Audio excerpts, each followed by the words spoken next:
ಮಳಿಗಾಲದಾಗ ಸೊಳ್ಳಿ ನೊಣದ ಕಾಟ ಅಂತೂ ಇದ್ದ ಇರ್ತೈತಿ. ಜೊತೆಗೆ ಜೊಂಡಿಗೆ ಅಂದ್ರ ಜಿರಳೆ ಕಾಟನೂ ಬಹಳ ಇರ್ತೈತಿ. ಇವು ನಮ್ಮ ಆಹಾರ ಪದಾರ್ಥಗಳನ್ನ ಹಾಳು ಮಾಡ್ತವು. ಅಷ್ಟೇ ಅಲ್ಲ, ಬಹಳಷ್ಟು ಕಾಯಿಲೆನೂ ಸ್ಪ್ರೆಡ್ ಮಾಡ್ತವು. ಮನಿ ಒಳಗ ಜೊಂಡಿಗೆ ಇದ್ರ ನೆಮ್ಮದಿಯಾಗಿ ನಿದ್ದಿನೂ ಮಾಡಕ್ಕಾಗಂಗಿಲ್ಲ. ಯಾವ್ದಾರ ಪದಾರ್ಥದ ಆಜು ಬಾಜು ಜೊಂಡಿಗೆ ಕಂಡ್ರ ಆ ಪದಾರ್ಥ ತಿನ್ನಕ್ಕೂ ಮನಸ್ಸಾಗಂಗಿಲ್ಲ. ಇವನ್ನ ಓಡ್ಸಾಕ ನಾವು ಮಾರ್ಕೆಟ್ನಾಗ ಸಿಗುವಂಥ ಕೆಮಿಕಲ್ ಸ್ಪ್ರೇನ ಬಳಸ್ತೀವಿ. ಕೆಲವೊಮ್ಮೆ ಅದ್ರ ಸ್ಮೆಲ್ ನಮ್ಗೆ ಆಗಿ ಬರಂಗಿಲ್ಲ ಅಥವಾ ನಮ್ಮ ಆರೋಗ್ಯಕ್ಕೆ ಅವು ಬಹಳ ಹಾನಿಕರ ಇರ್ತವು. ಅದರಿಂದ ನಮ್ಮ ಮನ್ಯಾಗನ ಈಸಿಯಾಗಿ ಅವೈಲೇಬಲ್ ಇರುವಂಥ ಪದಾರ್ಥಗಳಿಂದ ಬಹಳ ಇಫೆಕ್ಟಿವ್ ಆಗಿರುವಂಥ ಒಂದು ಹೋಮ್ ಮೇಡ್ ಸ್ಪ್ರೇ ತಯಾರಿಸೋಣ. ಇದನ್ನ ನೀವು ಒಂದ್ 2-3 ಸತಿ ಯೂಸ್ ಮಾಡಿದ್ರ ಮನಿ ಒಳಗಿನ ಎಲ್ಲ ಜಿರಳೆ ಹೊರಗೆ ಹೋಗ್ತವು. ಜಾಸ್ತಿ ತಡ ಮಾಡೋದು ಬೇಡ. ಈ ಹೋಮ್ ಮೇಡ್ ಸ್ಪ್ರೇ ಹೆಂಗ್ ಮಾಡೋದು ಅಂತ ತೋರಿಸ್ಕೊಡ್ತೇನೆ ಬರ್ರಿ. ಈ ಸ್ಪ್ರೇ ತಯಾರ್ಸಕ ನಮ್ಗೆ ಇಲ್ಲಿ ಬೇವಿನ ಎಲೆ ಬೇಕಾಕತಿ. ಇದು ಎಲ್ಲ ಕಡೆ ಭಾಳ ಈಸಿಯಾಗಿ ಅವೈಲೇಬಲ್ ಇರ್ತೈತಿ. ನಾನು ಈ ಥರದ ಒಂದು ಸಣ್ಣ ಟೊಂಗಿ ತಗೊಂಡೇನಿ. ನಿಮ್ಮೆಲ್ಲರಿಗೂ ಗೊತ್ತಿರೋ ಹಂಗ ಬೇವಿನ ಎಲೆ ಒಳಗ ಬಹಳಷ್ಟು ಔಷಧಿ ಗುಣಗಳು ಇರ್ತವು. ಇವು ಜಾಸ್ತಿ ಬೇಕಾಗಂಗಿಲ್ಲ. ಒಂದು 15ರಿಂದ 20 ಎಲೆ ಇದ್ರೆ ಸಾಕು. ಇವನ್ನ ಈ ರೀತಿ ಬಿಡಿಸಿ ತಗೋರಿ. ಇದ್ರ ಜೊತೆಗೆನ ನಮ್ಗೆ ಇಲ್ಲಿ ಒಂದು ಉಳ್ಳಾಗಡ್ಡಿ ಅಂದ್ರ ಈರುಳ್ಳಿ ಬೇಕಾಕತಿ. ಇದನ್ನ ಸಿಪ್ಪಿ ತೆಗೆದು ತಗೋರಿ. ಈ ತರದ ಮೀಡಿಯಂ ಸೈಜಿನ ಒಂದು ಉಳ್ಳಾಗಡ್ಡಿ ತಗೋರಿ ಸಾಕು. ಉಳ್ಳಾಗಡ್ಡಿನೂ ಆಲ್ಮೋಸ್ಟ್ ಎಲ್ಲರ ಮನಿ ಒಳಗ ಅವೈಲೇಬಲ್ ಇದ್ದೇ ಇರ್ತೈತಿ. ನೀವೇನಾರ ಉಳ್ಳಾಗಡ್ಡಿ ತಿನ್ನಂಗಿಲ್ಲ ಅಂದ್ರ ಅಥವಾ ನಿಮ್ಮ ಮನಿ ಒಳಗ ಅವೈಲೇಬಲ್ ಇಲ್ಲ ಅಂದ್ರ ವಿನೆಗರ್ ಹಾಕ್ರಿ. ಇದ್ರ ಒಳಗಿರುವಂತ ಸ್ಟ್ರಾಂಗ್ ಸ್ಮೆಲ್ನಿಂದ ಬರೀ ಜಿರಳೆ ಅಷ್ಟ ಅಲ್ಲ, ಹಲ್ಲಿ ಅಥವಾ ಸಣ್ಣ ಸಣ್ಣ ಹುಳ ಉಪ್ಪಡಿ ಏನಿರ್ತಾವ ನೋಡ್ರಿ, ಅವು ಇದ್ರ ಹತ್ರ ಬರಂಗಿಲ್ಲ, ದೂರ ಹೊಕ್ಕವು. ಹಂಗ ನಮ್ಗಿಲ್ಲಿ ಡೆಟಾಲ್ ಬೇಕಾಕತಿ. ನಾವು ಗಾಯ ಅದು ಆದಾಗ ಹಚ್ತೇವ್ ನೋಡ್ರಿ, ಅದ ಡೆಟಾಲ್ ಇದು. ಇದ್ರ ವಾಸನೆನೂ ನಿಮ್ಮೆಲ್ಲರಿಗೂ ಗೊತ್ತಿರೋ ಹಂಗ ಬಹಳ ಸ್ಟ್ರಾಂಗ್ ಇರ್ತೈತಿ. ಅದರಿಂದ ಸಣ್ಣ ಸಣ್ಣ ಹುಳ ಇದ್ರ ಹತ್ರ ಬರಂಗಿಲ್ಲ. ಅದ್ರ ಜೊತೆಗೆ ನಮ್ಗೆ ಇಲ್ಲಿ ಟ್ಯಾಲ್ಕಮ್ ಪೌಡರ್ ಬೇಕಾಕತಿ. ಇದ ಪೌಡರ್ ಬೇಕಂತಿಲ್ಲ, ನೀವು ಮನ್ಯಾಗ ಯಾವ ಟ್ಯಾಲ್ಕಮ್ ಪೌಡರ್ ಯೂಸ್ ಮಾಡ್ತೀರಿ ನೋಡ್ರಿ ಅದನ್ನ ತಗೋರಿ. ಇದು ಜಾಸ್ತಿ ಬೇಕಾಗಂಗಿಲ್ಲ, ಒಂದು ಅರ್ಧ ಚಮಚೆ ಅಷ್ಟು ಬೇಕಾಗಬಹುದು. 1 ಕಪ್ನಷ್ಟು ನೀರು ಬೇಕಾಕ್ಕವು.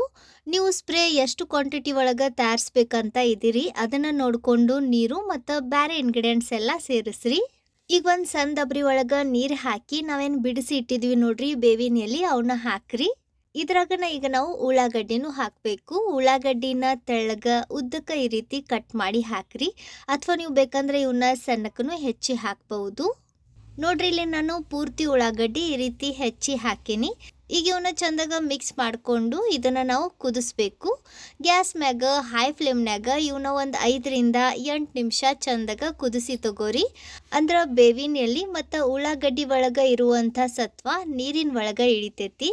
ಎಲ್ಲರಿಗೂ ಗೊತ್ತಿರೋ ಹಂಗ ಬೇವಿನ ಎಲೆ ನಾವು ಕಾಳು ಕಡಿ ಸ್ಟೋರ್ ಮಾಡಬೇಕಾದ್ರೂ ಯೂಸ್ ಮಾಡ್ತೀವಿ. ಇದ್ರಾಗಿರುವಂಥ ಔಷಧಿ ಸತ್ವ ಏನದು ನೋಡ್ರಿ, ಅದರಿಂದ ಹುಳ ಆಗಂಗಿಲ್ಲ. ಅಥವಾ ನಾವು ಕಾಳು ಕಡಿ ಬಹಳ ದಿನದವರೆಗೂ ಸ್ಟೋರ್ ಮಾಡಿ ಇಡ್ಬಹುದು, ಅದು ಕೆಡಂಗಿಲ್ಲ. ನೋಡ್ರಿ, ಇಲ್ಲಿ ಇದನ್ನ ಕುದಿಸ್ತಾ ಇದ್ದು 5 ನಿಮಿಷದ ಮ್ಯಾಗ ಆಗೈತಿ. ಉಳ್ಳಾಗಡ್ಡಿ ಮತ್ತು ಈ ಬೇವಿನ ಎಲೆ ಎಲ್ಲ ಮೆತ್ತಗಾಗ್ಯವು ಮತ್ತು ನೀರಿನ ಕಲರ್ನು ಒಂದು ಸ್ವಲ್ಪ ಚೇಂಜ್ ಆಗೈತಿ. ಈ ರೀತಿ ಇದು ಚಂದಾಗ ಕುದಿಬೇಕು.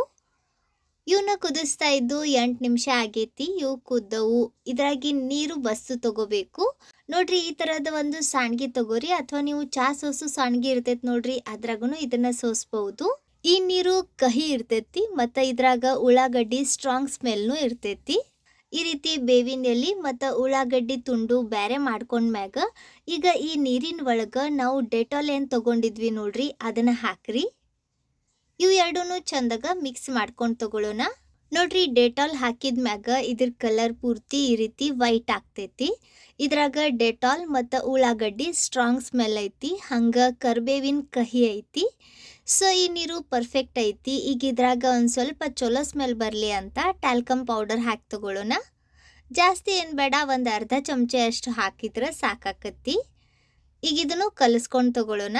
ನೀವು ಬೇಕಂದ್ರೆ ಇದನ್ನ ಇನ್ನೂ ಸ್ಟ್ರಾಂಗ್ ಮಾಡಾಕ ಇದ್ರಾಗ ಕರ್ಪೂರ ಇರ್ತೈತಿ ನೋಡ್ರಿ, ಅದನ್ನು ಸಣ್ಣಕ್ಕೆ ಜಜ್ಜಿ ಹಾಕ್ಬಹುದು. ನೋಡ್ರಿ, ಈ ಸ್ಪ್ರೇ ಲಿಕ್ವಿಡ್ ರೆಡಿ ಐತಿ. ಈ ರೀತಿ ಇದನ್ನ ತಯಾರಿಸಿದ ಮ್ಯಾಗ ಈಗ ತಕ್ಷಣ ಇದನ್ನ ನಾವು ಸ್ಪ್ರೇ ಬಾಟಲ್ನಾಗ ಹಾಕಬೇಕು. ನೋಡ್ರಿ, ಮಾರ್ಕೆಟ್ ಒಳಗೆ ಈ ಥರದ ಸ್ಪ್ರೇ ಕ್ಯಾಪ್ ಸಿಗ್ತೈತಿ. ಇದು ಆಲ್ಮೋಸ್ಟ್ ಎಲ್ಲ ಬಾಟಲ್ಗೂ ಫಿಕ್ಸ್ ಆಕತಿ. ಒಂದು 10ರಿಂದ 20 ರೂಪಾಯಿದ ಒಳಗನ ಇದು ಸಿಗ್ತೈತಿ.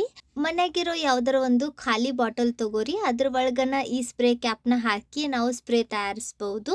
ಮುಂಚೆ ನಾವು ತಯಾರಿಸಿ ಇಟ್ಟಿರೋ ಈ ಲಿಕ್ವಿಡ್ ಏನೈತೆ ನೋಡ್ರಿ, ಇದನ್ನ ಒಂದು ಬಟ್ಟಲ್ದಾಗ ಹಾಕಿ ತಗೊಳ್ಳೋಣ. ಅಂದ್ರೆ ಆಮ್ಯಾಗ ಇದನ್ನ ನಾವು ಬಾಟಲ್ನಾಗ ಹಾಕಾಕ ಈಸಿ ಆಕತಿ. ನೋಡ್ರಿ ಇಲ್ಲಿ ನಾನು ಎಲ್ಲ ಲಿಕ್ವಿಡ್ನ ಈ ಬಟ್ಟಲ್ ಒಳಗೆ ಹಾಕೇನಿ. ಈಗ ಇದನ್ನ ಬಾಟಲ್ ಒಳಗೆ ಹಾಕೋಣ. ನೀವು ಬೇಕಂದ್ರೆ ಇದಕ್ಕಿಂತ ಸಣ್ಣ ಬಾಟಲ್ನು ತಗೋಬಹುದು. ನನ್ನ ಕಡೆ ಇದು ಅವೈಲೇಬಲ್ ಇತ್ತು. ಒಂದು ಸ್ವಲ್ಪ ದೊಡ್ಡದು ಅನ್ಸಾಕತ್ತೈತಿ, ಇರಲಿ. ನೋಡ್ರಿ ಈ ರೀತಿ ಬಾಟಲ್ ಒಳಗೆ ಲಿಕ್ವಿಡ್ ಹಾಕಿದ ಮ್ಯಾಗ ಕ್ಯಾಪ್ ಹಾಕ್ಬಿಡ್ರಿ. ಸೊ ಜಿರಳೆ ಓಡ್ಸಾಕ ನಮ್ಮ ಹೋಮ್ ಮೇಡ್ ಸ್ಪ್ರೇ ರೆಡಿ ಐತಿ. ಈ ರೀತಿ ಇದನ್ನ ತಯಾರಿಸಿ ಇಟ್ಟು ನೀವು ತಿಂಗಳನ್ಗಟ್ಲೆ ಯೂಸ್ ಮಾಡಬಹುದು.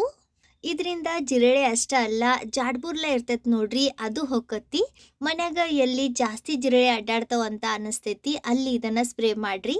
ಫ್ರಿಜ್ ಕೆಳಗಿರ್ಬಹುದು, ಕಿಟಕಿ ಸಂದ್ಯಾಗ ಅಥವಾ ಕದ್ ಹಿಂದ ಮನಿ ಮಾಡಿರೋ ಜೋಂಡ್ಗ್ಯಾ ಜಾಡ್ಬುರ್ಲ ಅಷ್ಟ ಅಲ್ಲ, ಇರ್ವಿನೂ ಸತ್ತೋಕ್ಕವು. ಸೊ ಇವತ್ತಿನ ಈ ವಿಡಿಯೋ ನಿಮ್ಗೆ ಯೂಸ್ಫುಲ್ ಅನ್ಸಿದ್ರ ಖಂಡಿತ ಲೈಕ್ ಮಾಡಿ, ಶೇರ್ ಮಾಡ್ರಿ. ಭೇಟಿ ಆಗೋಣಂತ ಮುಂದಿನ ವಿಡಿಯೋದಾಗ. ಅಲ್ಲಿವರೆಗೂ ನಕ್ಕೊಂತಿರ್ರಿ, ತಿನ್ಕೊಂತಿರ್ರಿ, ಖುಷಿಯಾಗಿರ್ರಿ.